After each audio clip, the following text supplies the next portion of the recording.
પંચાયત વિભાગના અધિકારીઓ પર મહિલાઓની સતામણીનો આરોપ. ધ ગુજરાત સચિવાલય સ્ટાફ એસોસિએશનનો મુખ્યમંત્રીને પત્ર. કાર્યવાહી થશે, શું થશે તે જોવાનું રહેશે.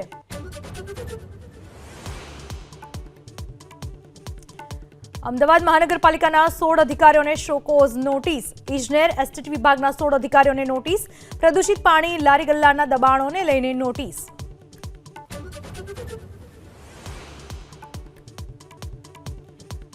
પાર તાપી નર્મદા રિવર લિંક પ્રોજેક્ટને લઈ ધરમપુર ખાતે મહારેલીનું આયોજન. સરકાર આદિવાસીઓને ગુમરાહ કરતી હોવાની વલસાડ જિલ્લા કોંગ્રેસ પ્રમુખ કિશન પટેલે કરી વાત.